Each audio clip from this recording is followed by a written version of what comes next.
कहा जाता है कि प्यार किस्मत वालों को मिलता है, पर कभी कभी हद से ज्यादा प्यार किसी की मौत का कारण बन जाता है। ऐसा ही एक किस्सा आज मैं आपको सुनाता हूँ। शाहजहां ने जिस मुमताज के लिए दुनिया का अजूबा ताजमहल बना दिया, उस मुमताज की मौत बेहद दर्दनाक हुई थी। नमस्कार दोस्तों, आज सूर्या टॉक के इस एपिसोड में हम बात करेंगे मुमताज की मौत के बारे में और जानेंगे उस रात क्या क्या हुआ। तो चलिए दोस्तों शुरू करते हैं।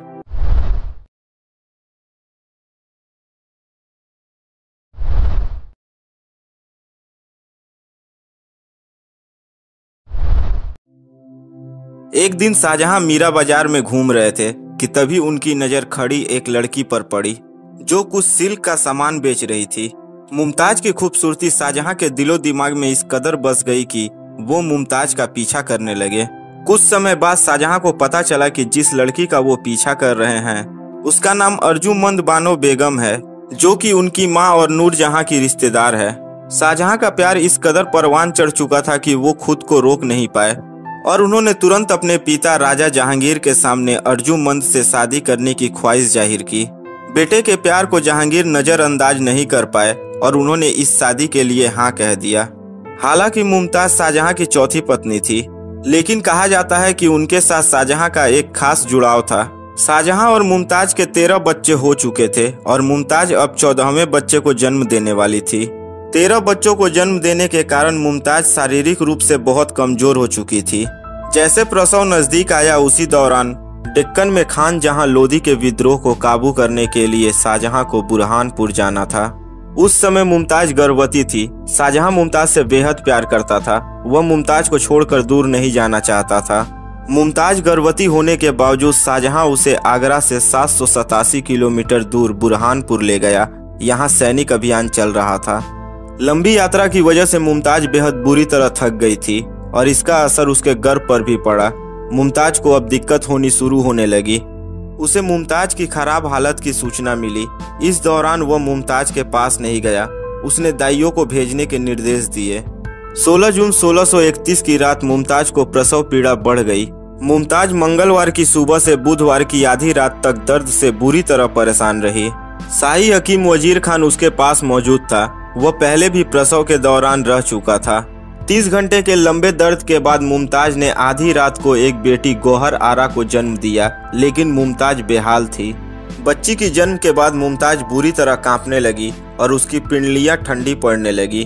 दाइयां और हकीम मुमताज के शरीर से हो रहे अत्यधिक रक्तस्राव को नहीं रोक सके। वह तड़प रही थी। इधर शाहजहां ने अपने कमरे से कई संदेश वाहक भेजे, लेकिन कोई लौट कर नहीं आया। रात काफी हो चुकी थी। आधी रात से ज्यादा का वक्त हो चुका था। शाहजहां ने खुद हरम में जाने का फैसला किया। तभी उसके पास संदेश आया कि बेगम ठीक है, लेकिन काफी थकी हुई है। बच्ची को जन्म देने के बाद मुमताज गहरी नींद में चली गई है। उन्हें परेशान न किया जाए। इसी दौरान तड़प रही मुमताज ने अपनी बेटी जहां आरा को शाहजहां के पास बुलाने को भेजा।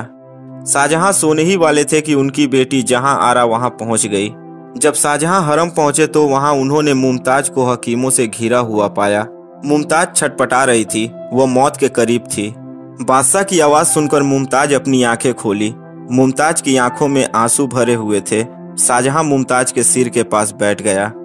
मुमताज ने आखिरी वक्त पर शाहजहां से 2 वादे लिए। पहला वादा शादी न करने को लेकर था, जबकि दूसरा वादा एक ऐसा मकबरा बनवाने का था जो अनोखा हो। इसके कुछ देर के बाद सुबह होने से थोड़ी देर पहले मुमताज के प्राण निकल गए। जब रानी की मौत हुई तो वह अपने 40वें साल में थी। उनके 14 बच्चे थे, जिनमें 8 लड़के और 6 लड़कियां थी। मुमताज की देखभाल करने वाली सती उन निसा ने उसके मृत शरीर को रुई के 5 कपड़ों में लपेट दिया। इस्लामिक हिदायतों के बावजूद उसकी मौत पर महिलाएं बुरी तरह रो रो कर शोक जताती रही। मुमताज की मौत से बादशाह ही नहीं, पूरा बुरहानपुर गमगीन हो गया था। किले की दीवारें औरतों के रोने की आवाज से भरभरा उठी। मुमताज के शव को ताप्ती नदी के किनारे जैना बाग में अस्थायी रूप से दफन कर दिया गया।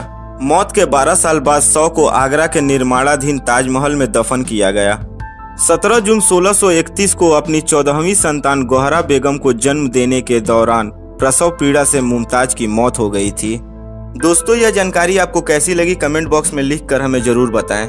और अगर यह वीडियो आपको अच्छी लगी हो तो वीडियो को लाइक करें, अपने दोस्तों के साथ शेयर करें और अगर आप सूर्या टॉक चैनल पे नए हैं तो चैनल को जरूर सब्सक्राइब करें। तो दोस्तों मिलते हैं अगली वीडियो में। जय हिंद, जय भारत।